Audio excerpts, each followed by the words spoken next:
आज हुम्मा ठारे एक प्रस्तुति बैठक आरंभ हो जाइए गोपीनाथ प्रभुंर जो रही मंदिर भव्य मंदिर प्रतिष्ठा उपलक्षे एवं ता सहित जो रही लक्ष्मी नृसिंह मंदिर 12 वर्ष पूर्ति अवसर में आज एक कार्यक्रम प्रस्तुति बैठक होती आगामी दिन में किभली भाव में 11 दिन 10 दिन धरी जो व्यापी एक यात्रा हाँपाई जाऊँगी प्रतिष्ठा उत्सव होगा जाऊँगी किभली भाव में सुरखुर हो पार जिला प्रशासन तथा पुलिस प्रशासन समस्त सहयोग कामना कर ग्रामवासी हुम्मा ग्रामवासी सहित जो आज आलोचना है बैठक में पुलिस कौन भूमिका किभली भाव में सुरखुर हम से आम आलोचना करवा एसडीपीओ रही चंदन गढ़ई महोदय सहित आलोचना करवा आज प्रस्तुत ठाकुर केमती यज्ञ सुरुखुर हम भक्त मैंने केमती आसिक ठाकुर दर्शन करेंगे प्रशासन करें सुरुखुरे से पुलिस प्रशासन सजग अच्छी आम से अनुसार लेखिकी आम फांडिया कही आईआईसी कही सी एसपी की लेखिकी रिक्वेशन देवे एतिकी फोर्स आम दरकार आ ग्रामवासी मानक कही से सफिशिएंट आमको भलंटियर देवे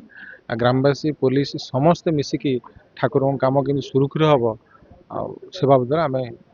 दृढ़ अधिक लोक समागम होगा जाऊँगी सर तो तेणुक पुलिस किसी संख्या बढ़ा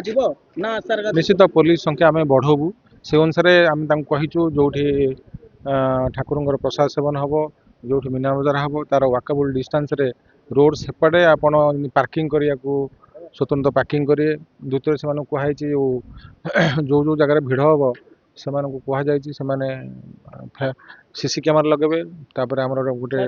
डॉक्टर टीम रे फायर ब्रिगेड टीम ठाकुर काम निश्चित भल भाव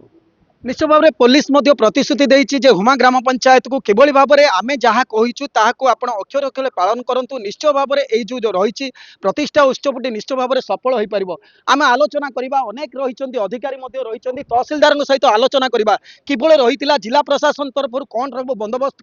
किभली भाव में ग्रामवासी को सहयोग कर सर कौन कहे आज प्रस्तुत बैठक रही सर जिला प्रशासन रिक्वेस्ट कर अनुरोध मांगी कौन किभली आज तो पुंखानु आलोचना है ठाकुर केमी यज्ञ सुरक्षित काम हम पुलिस भाई मैंने अटेंड थे आप सब अटेंड थे सामाजिक भाई मैंने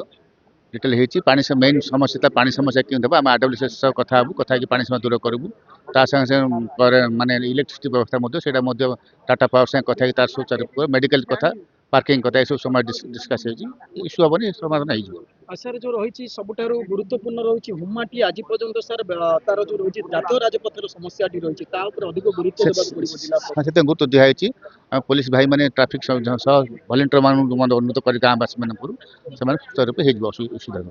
जिला प्रशासन संपूर्ण भाव में प्रस्तुत रही जे से कहवा कथा हो जो ग्रामवासी मैंने आम आगे जो रखिंट उपस्थापन कर निश्चय भाव में आम गुरुत्व सहित नेबू एवं गुरुत्व सहित से किभली भाव में कार्य संपादन हो पार आम आलोचना करवा जे आउ कि रही जो ग्राम्य कमिटी रही ग्राम्य कमिटी संगे आलोचना करवा जे आनंदर विषय हुम्मा पंचायत तरफ ग्रामवासी तरफ ये जो कार्यक्रम चलती महायज्ञ कार्यक्रम चलती ये कार्यक्रम आनंद सुरुखुर शांति श्रृंखला सहित समापन हो एति ठाकुर गोपीनाथ सभापति रही तो आलोचना करवा जे सभापति किभली भाव में रही किभली वर्तमान सुधा यही टेंट देखुवे केते बड़ प्रस्तुति करा जायछि कैमरामैन को कहबी यही प्रस्तुति किभली रही देखंतु एवं जे विराट टेंटर आयोजन करा जायछि एवं जेहेतु हुम्मा ग्रामवासी समस्त प्रचेषा रही ग्रामवासी आम आलोचना करवा जो सभापति रही सर कौन कहे किभली भाव में आगामी दिन में कार्यक्रम होगा जाऊँगी किभली प्रस्तुति रही वर्तमान सुधा आमर गोपीनाथ नूतन मंदिर प्रतिष्ठा उत्सव एवं लक्ष्मी नृसिंह प्रतिष्ठार द्वादश उत्सव यह आमर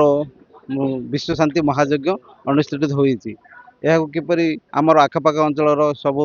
ठाकुर आसवे एवं से आम प्रशासनिक एवं प्रशासन अधिकारी और पुलिस अधिकारी सहित आमर समन्वय बैठक होता ए समस्ते आमको सहयोग करी आमको प्रतिश्रुति देते कौन कहे कि रही प्रस्तुति बैठक में आप निश्चय भाव में अनेक लोकंर भेटघाट होबार संभावना रही अनेक ठाकुर आसवे एठाको वर्तमान तो आर प्रस्तुति बैठक वर्तमान किंतु आम 6 मास आगु आर प्रस्तुति बैठक करूँ वर्तमान आमर दिन को प्राय 20 ରୁ 30 हजार लोकर समागम हो बोली आम आशा करूँ आम ग्रामवासी तरफ समस्त प्रकार चेष्टा करूँ प्रशासन अधिकारी आमको जदि समस्त सहयोग करेंगे ताहले आम ए काम को संपूर्ण भाव आपण जरिया आपण मान साहाय्य आम संपूर्ण साकार करूँ आशा रखी। मोटामोटी कहवाक गले जो हुमा रही ग्राम पंचायत रही हुमा ग्राम रही माँ जो भगवान ठाकुर रही एवं ठाकुर मंदिर भव्य मंदिर प्रतिष्ठा कथा कहतु कि लक्ष्मी नृसिंह मंदिर जो 12 वर्षर पूर्ति अवसर में हुमा ग्रामवासी द्वारा भव्य आयोजन करावाक जाऊँगी जो आसंता 22 तारिख रु 1 तारिख पर्यंत भव्य आयोजन करा हुमा ग्राम एवं से जो प्रकार प्रस्तुत बैठक से 6 मास पूर्व प्रस्तुति रही वर्तमान से जो रही जो आज प्रस्तुति बैठक रे प्रशासन अधिकारी सांबादिक एवं ग्रामवासी मध्य मिलित भाव में सहयोग से आलोचना होती आलोचन किभली भाव में यात्रा सुरखुरी रही पार शांति श्रृंखला अन्य ग्राम आसुवा लोक मैंने किभली भाव में यात्रा को उपभोग करें भगवान दर्शन करें एवं जो अन्न भोग रही किभली भाव में खाई घर को फेरबे समस्त प्रस्तुत बैठक में आलोचना होती ग्रामवासी एवं अधिकारी अधिकारी अधिकारी मैंने प्रतिश्रुति देइछंती संपूर्ण भाव में ग्रामवासी को सहयोग करा किभली भाव में यात्रा भगवान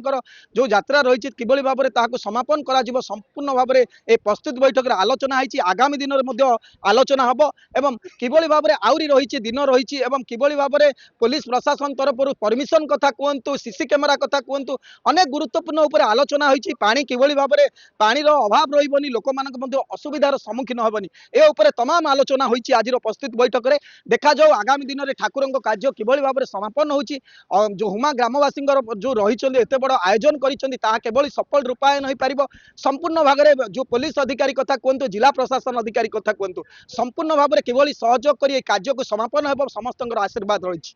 Chhatrapur Sudhir Kumar report MBC news.